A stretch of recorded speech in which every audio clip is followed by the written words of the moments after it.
On est le 31 juillet au soir. Je suis en pyjama, n'est-ce pas? Et on a appris des bonnes nouvelles pour notre situation personnelle. Donc ce n'est bientôt plus la merde dans nos vies. Et ça c'est cool, mais c'est pas le sujet de la vidéo. Là tout de suite je suis en train de préparer les cartons. Donc il commence à en avoir un peu partout. Tout là c'est rempli de cartons. Là où je commence à mettre des cartons. Là le placard je commence à mettre tous les cartons à l'intérieur. Voilà. Et donc parce que c'est les vacances scolaires et qu'on reçoit du monde, tout ça, il faut que cette pièce serve de chambre demain soir. Et pour ça j'aimerais démonter ces étagères là. Alors ça fait beaucoup de boulot. Est-ce que je vais y arriver? Franchement non. On va se le dire très honnêtement.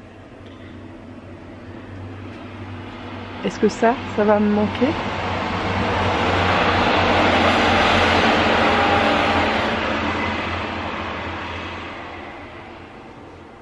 Non, le passage du train ne va pas me manquer. Donc mon but, là ce soir, c'est de prendre tous ces kits-là et de les mettre ici. Donc j'ai déjà fait de la place. Pas assez, hein, c'est clair. Mais au moins les kits, voir si ça tient pour pouvoir commencer à penser à démonter les étagères. On est le 5 août, donc j'ai quand même bien lancé les cartons parce que derrière, même dans la penderie, c'est plein de cartons. Et là c'est tout vide.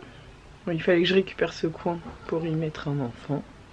Et là j'ai donc rempli des kits du stock puisque les commandes continuent. Heureusement en août il n'y a pas... Heureusement, on s'entend. Heureusement pour la gestion, il n'y a pas trop de commandes en août. Donc ce qui fait que ça me laisse vraiment le temps d'avoir un atelier en chantier. Aujourd'hui je fais pas de carton parce qu'on est donc mardi et le déménagement c'est lundi prochain. Et en fait je ferai ça ce week-end parce que remballer tous les kits, il faut que je puisse y avoir accès si j'ai des commandes. Donc ça je peux pas le faire tout de suite et en attendant je continue à faire du stock parce que maison et objets c'est dans un mois et que je vais avoir beaucoup de commandes à traiter en revenant de maison et objets. Et l'expérience m'a appris, contrairement au mois de janvier où j'ai mis un mois à m'en remettre tellement j'avais pas préparé mon stock, là je prépare un max de stock avant. Donc je vais continuer à faire ça. Et tant pis, je déménagerai des kits faits, mais il faut que je prenne de l'avance. Alors, on est le 9 août, le déménagement, donc on est vendredi, non samedi, et le déménagement c'est lundi. Et comment dire, je vais vous montrer l'état, mais j'ai pas tant avancé. Bon, ce coin est vide, mais parce qu'il fallait qu'on puisse mettre un matelas. Là, en vrai, ça, c'est presque vide, les deux. Bon, là, pas du tout. L'angoisse. Franchement, ça sent l'angoisse. Et puis là, bah, pas vide. Et le pire du pire, c'est que dans ce placard, il reste encore plein de trucs. Donc je vais continuer mes cartons.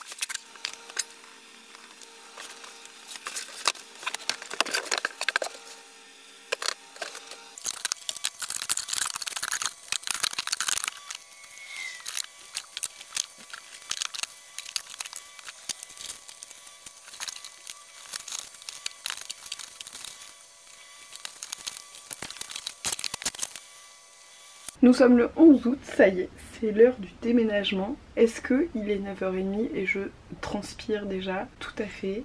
Est-ce que ça va être un peu horrible aujourd'hui avec les 41 degrés annoncés? Je pense. Pas le choix en fait, faut le faire aujourd'hui. Donc c'est parti. Hier j'ai fini tout ce côté-là. Tada! Donc c'est plutôt bien. Mais maintenant il reste tout ce côté-là. Donc On a rendez-vous... On s'est donné rendez-vous vers 11h30 là pour commencer à déménager, parce qu'on ne pouvait pas avant, pour des questions de récupération de clés du local. Donc on attend, donc j'ai un peu de temps ce matin pour finaliser tout ça. L'autre personne en charge des petites personnes a emmené les petites personnes pour qu'on puisse être un peu tranquille aujourd'hui. Au moins qu'on n'ait pas d'enfants dans les pattes, parce qu'un déménagement avec les enfants c'est juste l'enfer. Mais ça voilà, ça va se régler. Donc ça fait déjà un truc en moins à gérer et c'est pas négligeable. Alors il est 11h. Je pense que c'est le dernier plan que je vais faire parce que là il faut que... Enfin j'ai des trucs à faire et puis il va falloir qu'on commence à charger. Et voilà, franchement j'y suis arrivée. Pas un peu fière. Mais il fait chaud, c'est l'enfer. Bon on voit rien, il n'y a pas de recul. Dernier plan dans cette pièce pleine à craquer. La prochaine fois que vous la verrez, elle sera complètement vide. J'espère.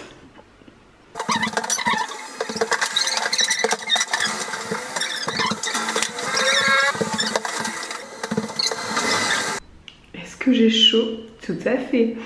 Ce sera donc ici mon nouvel atelier. Et donc cet atelier, je le prends en commun avec Julie. Julie de Avril Fabrique. Donc ça c'est ma pièce qui est ma foi un peu petite. Un peu petite. Bon elle est même petite hein. Un placard tout à fait fait pour moi, n'est-ce pas? Il est beaucoup trop haut. Mais le problème c'est que je ne peux pas m'installer aujourd'hui dans ma pièce puisque il y a un dégât des eaux. Ça c'est le mur est humide alors qu'il fait 40 degrés et qu'on est à plus de 35 depuis plusieurs jours. Ce n'est pas normal. Donc voilà, moi tout de suite je peux pas m'installer. Ici j'ai une petite annexe, je vais pouvoir mettre du bordel. Et ici c'est une salle. Pour le moment je m'installe ici. Du coup, puisque je peux pas m'installer à côté. Mais ici c'est une salle où il va se passer des trucs chouettes. Mais ça on vous en parlera peut-être plus tard. Là, ce sera l'entrée. Entrée. Bon voilà, on a tout ce qu'il faut. Il y a plein de...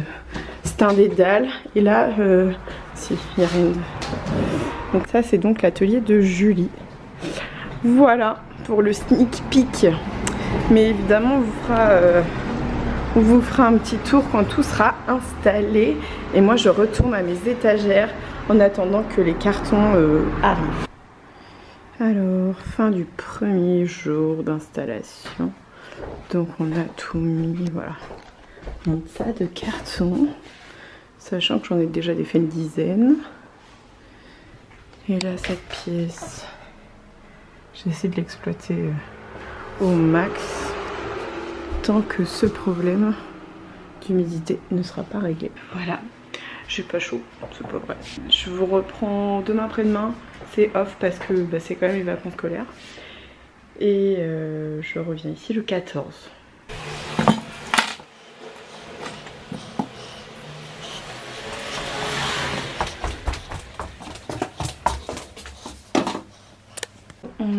J'allais dire on est lundi mais pas du tout, c'est juste que là j'ai pris un week-end. On est le 14, on est jeudi. Et c'est mon premier jour à l'atelier, au local. Donc ce matin j'ai pris mon petit vélo et je suis venue au travail. Et j'ai jamais fait ça depuis que je suis à mon compte. Donc c'est nouveau, c'est chouette. Je crois que je vais aimer ça. Sauf que ce que j'aime moins c'est que en fait comme là on sort de... Enfin on est toujours en grosse chaleur, bah, en fait il fait plus 20 000 à l'atelier. Donc les fenêtres sont ouvertes donc il y a du bruit. Tant pis. Et donc, tant que je suis toute seule, avant que Julie n'arrive, j'avais envie de vous prendre et de discuter un petit peu. Parce que je crois que je vous ai pas expliqué le pourquoi du comment on en est arrivé là. Il y a un an, un peu plus d'un an, le 8 juillet dernier, mon mec s'est retrouvé au chômage. Pour cause d'un CDD qui s'arrêtait et d'une boîte qui faisait un plan social. Donc... très mauvais timing. Alors qu'on nous avait vendu un CDD CDisable pour sûr. Bon, en fait pas du tout. Et comme c'était CDisable pour sûr, nous on s'est dit mais grave le moment de faire un troisième enfant. spoiler alert, pas du tout bonne idée. Enfin au bout du bout, on est retombé sur nos pattes, donc finalement tout est bien qui finit bien, mais quand même, si on avait su, on y aurait peut-être réfléchi un peu plus. 8 juillet, il est au chômage, 14 juillet, la 3e née, et s'enchaîne 2-3 mois, cool, de temps en famille, de repos, de JO. Du coup, ce qui m'a permis moi de reprendre très vite une activité. Donc ça c'était vraiment salutaire pour ma santé mentale mais aussi pour mon entreprise. Et les mois se faisant, pas grand chose se passait de son côté parce que pas beaucoup d'offres en fait. Pas beaucoup de possibilités de travail, pas beaucoup de choses auxquelles postuler. Et l'angoisse est vite arrivée vu le peu de perspectives qu'on avait. Sur le peu d'offres qu'il y avait, il y avait quelques entretiens qui s'éternisaient, plusieurs entretiens, 3 entretiens, ça n'a fini jamais débouché sur rien, que ce soit à Toulouse ou ailleurs. Donc je suis quand même passée pas loin de me retrouver mère célibataire la semaine à gérer mon entreprise et mes gosses, puisqu'on voulait pas quitter Toulouse, parce que quand on bourlingue et qu'on déménage tous les 2 ans depuis une bonne dizaine d'années, au bout d'un moment, quand on trouve un endroit où on se plaît, on a envie d'y rester.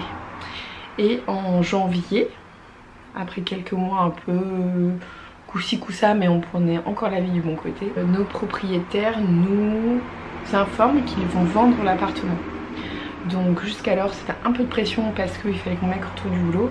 Là, en plus de devoir retrouver du boulot, fallait également qu'on se reloge, et ça c'était pas du tout prévu parce que reloger une famille de 5 avec juste mon entreprise et un chômage, c'était pas ouf. Mais alors avec mon entreprise plus un RSA, ça allait commencer à devenir très compliqué. D'avoir touché de très près une grande précarité, j'en vois beaucoup d'amour aux gens qui se retrouvent dans ces situations de vie qui sont vraiment compliquées à gérer, où on se sent vraiment vomi par la société, quoi. Et là ça commence à être vraiment l'angoisse de ne pas pouvoir se reloger, il n'y avait pas de garde pour la petite, enfin, tout était très compliqué. Jusqu'à il y a 2 semaines, et jusque là on ne savait pas. On savait pas à quoi allait ressembler le mois de septembre, on savait pas à quoi allait ressembler le mois d'août, et puis surtout qu'en novembre, décembre, le chômage s'arrêtait quoi. Donc ça allait commencer à être très très chaud. Et en mars, c'était pendant Tendance Créative, j'ai dit à Julie un peu pour déconner, dit tu voudrais pas prendre un local? Parce que apprendre solo c'est quand même beaucoup de contraintes, et apprendre à 2 rien que pour démultiplier l'énergie, pour mutualiser les efforts et plein de choses comme ça, c'est quand même beaucoup plus simple. Et je lui avais lancé ça un peu comme ça, je pensais pas qu'elle se laisserait tenter. Et puis je pense que, non, je sais qu'elle en a eu marre de son côté de travailler chez elle, et elle a visité un premier local rue du Thor, pour ceux qui connaissent Toulouse, et ça ne s'est pas fait. Et en voyant cet espace là, on s'est dit oh, il faut qu'on trouve quelque chose, parce que cet espace était vraiment cool et plein de potentiel pour nous. Et on est arrivé, enfin Julie a trouvé celui dans lequel on est aujourd'hui, qui est donc à l'Effort François Verdier, donc juste à côté de la station de métro François Verdier, entre Grand Rond, enfin autour de Grand Rond quoi, donc on est vraiment hyper bien placé. Et on a dit banco, enfin Julie a dit banco, et elle m'a dit tu me suis hein? J'ai dit bah go quoi. Et nous voilà là, donc ça c'était mi-juillet, on a dit go. Début août, nous voilà dans le local, et en même temps que ce déménagement du local, on a appris qu'on avait une place en crèche à mi-temps. Et on a trouvé un nouvel appart parce que mon mec a trouvé un boulot à Toulouse. Donc voilà, finalement toutes les étoiles s'alignent. C'est vrai que sur les gens qui me suivent sur Instagram, il y avait eu un moment où vraiment j'allais pas bien parce que c'était le début de la baisse d'activité annuelle de l'entreprise. Entre mai et juillet c'est toujours compliqué, c'est comme ça, c'est tous les ans pareil, parce qu'il y a les soldes, il y a les départs en vacances, il y a les week-ends prolongés, enfin tout ça fait que c'est pas propice au business du tout. Et sauf que quand c'est cumulé à une situation perso qui est difficile, ça deviendrait vraiment compliqué à gérer pour moi. Mais finalement tout est bien qui finit bien. Maintenant vous connaissez un peu plus les tenants et les aboutissants de ce qui s'est passé dans l'année qui vient de s'écouler. Je vous retrouve le 30 août, donc le temps a passé, il fait moins chaud, on entend moins les voitures, pour faire l'outro de cette vidéo parce qu'en fait sur mon dernier plan, la caméra a coupé, je n'avais plus de place dispo et je fais un peu le point sur ce que je ne vous ai pas dit, je crois, jusqu'alors, c'est que ce lieu qu'on a pris avec Julie va donc être un lieu où on va vous recevoir pour faire des ateliers. On va organiser, on l'espère, des événements chouettes autour de la créativité ici à Toulouse. Et parce qu'on a envie de vous rencontrer et de partager tout ce qu'on aime faire avec vous. Et donc ce lieu s'appelle le Make It Club. Et pour vous tenir informé d'un peu toutes les choses qu'on prévoit d'y faire, on a créé un compte Instagram qui s'appelle Make It Club Toulouse. Je vous mettrai le lien en barre d'infos où on partagera tous les ateliers qu'on prévoit d'y faire. À l'heure où est publiée cette vidéo, j'ai déjà publié 2 ateliers, un atelier de broderie sur photo papier et un atelier de punch needle. Et vous pouvez d'ores et déjà vous inscrire pour venir me retrouver ici au Make It Club pour faire ces ateliers. Évidemment, si vous avez des questions, n'hésitez pas à les poser, que ce soit ici en commentaire, sur Instagram, par email, vous savez comment me contacter. Et moi j'ai hâte de vous y retrouver. Et je vous laisserai aussi aller voir le travail de Julie si vous la connaissez pas, si vous aimez les fleurs. Et je vous donne rendez-vous bientôt, là le début d'année est costaud. Genre rouleau compresseur, après un mois d'août bien compressé. Mais on va y arriver et ça va être chouette. Et je vous donne rendez-vous donc très bientôt ici sur ma chaîne YouTube. En salon, je serai au Knit à Lyon début octobre. Je serai au Danse Créative de Toulouse mi-octobre. Et puis j'ai déjà prévu d'autres trucs pour la fin de l'année. J'ai même prévu des trucs jusqu'au mois de mars 2026. Donc vous allez me voir bientôt en vrai un peu partout. Et ça va être trop bien. N'oubliez pas de vous abonner si ce n'est pas déjà fait. Et je vous dis à très bientôt.